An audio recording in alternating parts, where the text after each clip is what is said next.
ছাত্র জনতার আন্দোলনে উত্তাল ভারতের উত্তর পূর্বাঞ্চলীয় রাজ্য মণিপুর। গেল কিছুদিন ধরে রাজ্যের বেইতি ও কুকি সম্প্রদায়ের সশস্ত্র গোষ্ঠীর রক্তক্ষয়ী সংঘাতের প্রতিবাদে রাজপথে নেমেছেন সাধারণ লোকজন। রাজ্যে দীর্ঘদিনের সহিংসতা বন্ধেরও দাবি উঠেছে তাদের কণ্ঠে। বৃহস্পতিবার মণিপুরের বিষ্ণুপুরের কয়েক হাজার মানুষ এই সমাবেশে যোগ দেন। ব্যানার ও প্ল্যাকার্ড নিয়ে বিক্ষোভকারীরা জেলা প্রশাসকের কার্যালয়ের উদ্দেশ্যে রওনা হয়। সহিংসতা বন্ধ এবং মণিপুর থেকে কেন্দ্রীয় বাহিনী প্রত্যাহারের দাবিতে সেখানে একটি স্মারকলিপি জমা দেয় আন্দোলনকারীরা।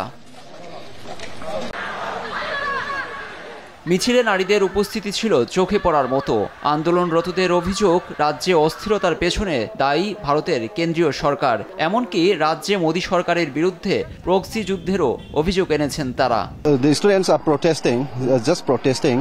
এই রাজ্যে ভারতের প্রক্সি যুদ্ধ বন্ধ করতে স্বরাষ্ট্রমন্ত্রী অমিত শাহ ও প্রধানমন্ত্রী নরেন্দ্র মোদীর কাছে আহ্বান জানাচ্ছি। প্রক্সি যুদ্ধের কারণে গেল 15 মাস ধরে অস্থিরতা চলছে, কিন্তু মোদী সরকার এ নিয়ে কোনো ব্যবস্থা নেয়নি।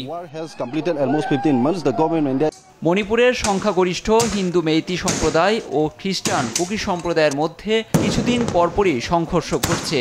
চলতি মাসে নতুন করে বড় ধরনের হামলা ঘটে প্রাণ হারান 11 জন। প্রাণঘাতী অস্ত্র ও ড্রোন হামলার জন্য অভিযুক্ত বিদ্রোহীদের বিরুদ্ধে ব্যবস্থা নেয়ার দাবি তুলেছেন অনেকেই।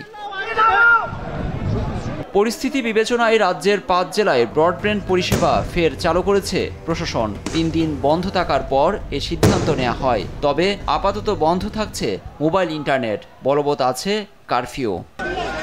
লুৎফর কবির, নিউজ ডেস্ক, দেশ টিভি। Manipur